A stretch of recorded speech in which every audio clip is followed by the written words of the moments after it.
guys, firstly, I'd like to say thank you to the response to the 100 poem challenge video that I put up earlier this week. If you guys didn't see it, I'm writing 100 poems in 48 hours to raise money for mobile libraries in Africa, Asia and South America. I will leave details down below to the donation page. We're nearly at £1,000 already, which is absolutely wonderful. If you can donate and you haven't done so already, I would really appreciate it. It's a fantastic cause. And if you can't donate, please do spread the word on Twitter and wherever possible. Thank you very much. So today I would like to talk to you about narrative structure in books and interesting narrative structures. A very basic narrative would be it starts at one point and one person tells a story and it goes on until the end of the story, and that is the end. I'm sure we're all very familiar with split narratives, split over 2 periods of time, so one that's set in the present day and then one that's set in the past, and those chapters alternate. That's a very common theme. And then you get things such as Gilead by Marilyn Robinson and Frances and Bernard by Carleen Bauer, which are epistolary novels, so novels in letters. And Gilead kind of adheres to the normal narrative type more because it's just one continuous letter. But you do get things like 84 Charing Cross Road, which is non-fiction and letters. It's over there, otherwise I would reach for it, which kind of shows you snapshots of a story instead of the whole story. Kind of like One Day by David Nichols, where you just see certain parts of the narrative and you have to piece together the rest yourself. Then there are things like The Accidental by Ali Smith. Now this, if I remember correctly, is split into 3 parts: the beginning, the middle and the end. Naturally, but those are actually the actual titles. I'm not just stating the obvious here. And then within the beginning, the middle and the end, there are 4 sections narrated by each member of this family and their relationship with an intruder called Amber, who has basically come into their lives and is slightly taking over. So that is really fascinating because you get to see the story from many different points of view. The narratives are also written very differently depending on who is speaking. Now, sometimes I can find that kind of frustrating. So in something such as this one I can read, Wonder by R.J. Palacio, you also get different people's perspectives, but the writing is in different fonts and some of it's in text language to denote when a teenager is speaking. I find that slightly unnecessary, but when it's done more subtly in here, then I think it can work really well. Another narrative structure device would be something like in The Dumb House, where it starts at the end and then you work out how you got there. Very much like The Secret History, which starts in the middle. I know my copy's very battered. Which starts in the middle. Both of these start with a death. And then the novel goes back to the beginning and then you work out, well, you find out how they got to the deaths that they talk about in the beginning. I mean, the first line of The Dumb House is, "No one could say it was my choice to kill the twins any more than it was my decision to bring them into the world." It's a really clever device because the way that Luke, the narrator, speaks about things, he's a very dark character and he does unspeakable things, but he also always does it with a certainty, like, this is gonna happen. Like, I have to kill this person. Like, I have to. It's just, that's just obvious to me. The rest of the novel is inevitable to us because we know the end because we've seen it. So when he goes around saying, well, I had to do that, you're like, well, okay, yeah, you did, because you know, we already know what happened, so sure. So that really works, and I found that very clever. So moving on to other books with structures that I find particularly interesting. The first one I want to mention is Poor Things by Alistair Gray. Now this is kind of laid out like Gulliver's Travels, in the sense that it pretends to be a book within a book. So it is by Alistair Gray, but when you open it, it has another title page, I can just find it here, which looks like this, which says Episodes from the Early Life of a Scottish Public Health Officer by Archibald McCandless. So this is Archie's diary, study, journal as to what happened when he discovered that his professor had created a woman. He found a dead body next to the river of a pregnant woman, so he took the brain of her unborn child and put it into the skull of the woman and brought her back to life. So he has brought this woman to life who has the mental capacity of a young child, and he's like in love with her. and all the complexities that brings, because is she consensual and what the hell is going on, and it's really twisted and weird. It has lots of illustrations, so it's kind of trying to masquerade as a medical journal because he is a medical student, but that's not what it is. And this is full of all kinds of unreliable narrators. It also has written bits inside from other characters within the story, and something at the end which again turns the whole thing on its head, which I can't talk about without ruining it, but it's fascinating. It plays with the unreliable narrator trope so well. It's just stories within stories within stories until you don't know what's true anymore, and it's even got fake dedications at the beginning, and it's even also got a correctional print error inside, which is also fake. It's just really wonderful, and I enjoy reading it very much. As a buddy read, some booktubers are reading it next month, and I think I might reread it too because it was so good. Let's talk about time for a second. We've got something like All the Birds Singing by Evie Wyld, which has a narrative structure that I have never seen before. So it starts with 2 chapters.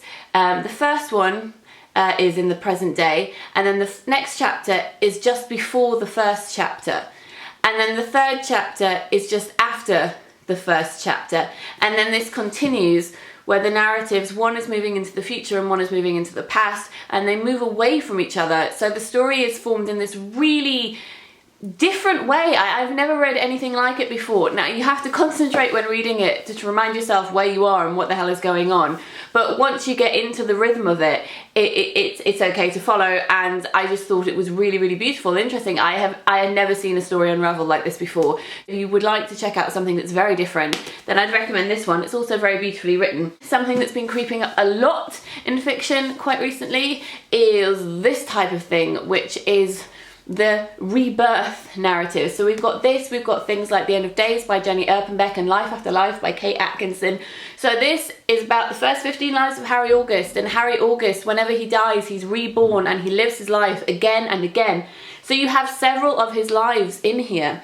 So that is interesting. So you go back to the beginning of the story and he gets to rewrite it. I didn't love this novel, but I know some people who absolutely adore it, and I certainly found it interesting from a structural point of view. Now let's look at novels that don't really give us a narrative structure as we think of it at all, and kind of challenge us to put the story together ourselves. The first being The Lover's Dictionary by David Levithan, which is not a story, but it is a series of definitions of words which, when you piece them together, can help you form this idea of a relationship between 2 people, and it's quite beautiful. There's also a book called Something Beginning With by Sarah Salway, which is also dictionary definitions and allows you to put the story together on your own. This, which I read this month and didn't love actually, but so many people I know love it, so judge for yourselves.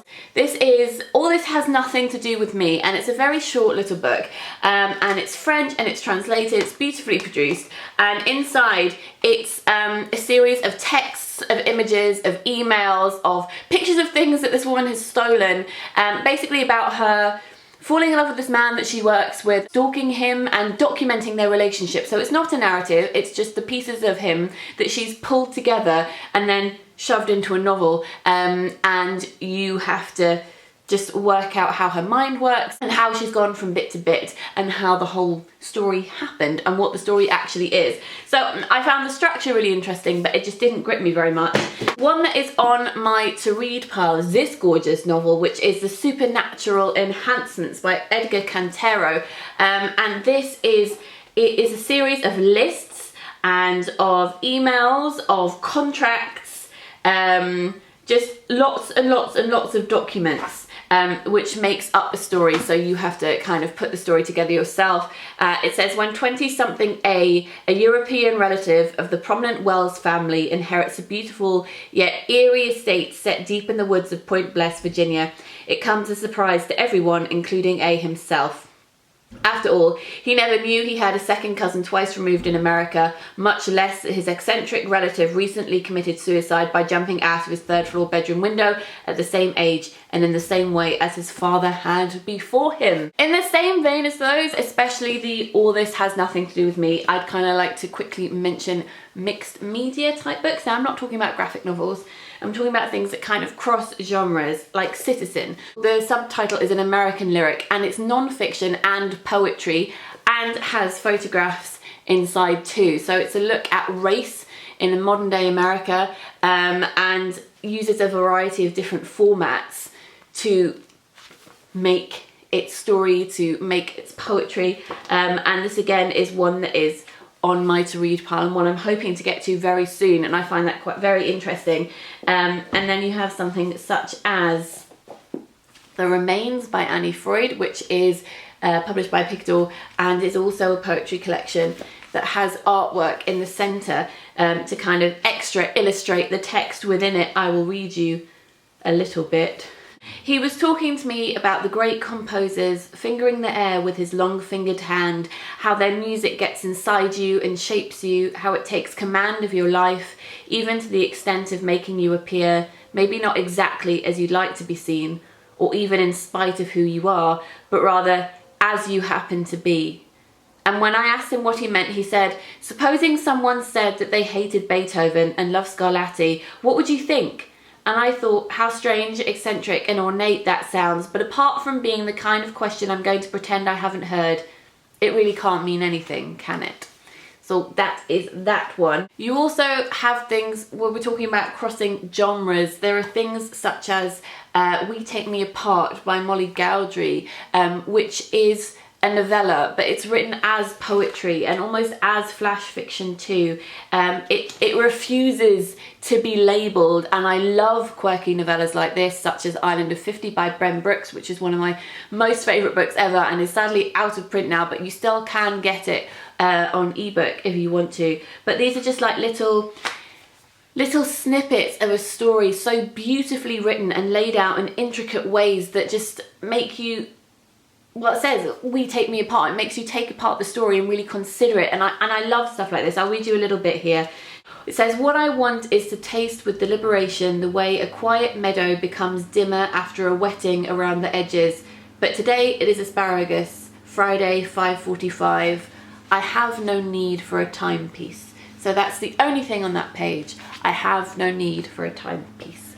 What is time? And finally, I would like to end with two books that kind of not only defy being put in boxes in terms of genre and style, but also defy being kept within the box that they've put themselves in the form that they appear in. So let me explain. The first is Changing by Lily Huang, which is a novella, but it's kind of poetry, and it says, at once fairy tale, fortune, and a translation told through the I Ching, Vietnamese American author Lily Huang's Changing is a ghostly and miniature novel. Both mysterious and lucid at once, the book follows little girl down a century-old path into her family's story. It's absolutely wonderful. The narrative, though, it does not flow. Each of these is on its own, and you're supposed to read it up, so you're supposed to read it backwards. So you start reading it the wrong way, then she corrects you, and then at the end she says, hey, why don't you just go through and cut up all of these pieces and put them in a hat and read them that way, just pull one at random out. And you're like, well, I've already read it now. It would be another way to experience it, so to read it at random, that this narrative can be told in any order, which is really, really fun. And something that also plays with that is this magazine, and it's called The Binnacle. This is the ultra short story competition. This has got one of my stories in it, but what it is a little box, and inside the box is a series of cards, and on each of these cards is a little story, and these are not numbered, and these are probably completely mixed up in here. So they've got the author's bio on one side and then their story on the other, and the point is that you can read them in any order that you want. And obviously short story collections by many different authors, you can do that, but normally a press would put them in an order that they think is the right order that should be read, that makes the most sense. But you are the boss, and you can be in command of these stories. You can read them all at once, or maybe you could take some in your pocket to work. So that's really cool. I would love it if you could let me know in the comments down below if you read books that have really interesting and innovative narrative structures that you'd like to tell me about, or maybe you've read some of these or you want to read some of these. Let's chat as usual in the video description down below. I will link all of the books that I've been talking about today. I hope that you guys are having a really great week, and I will speak to you very soon. Lots of bookish love. Bye.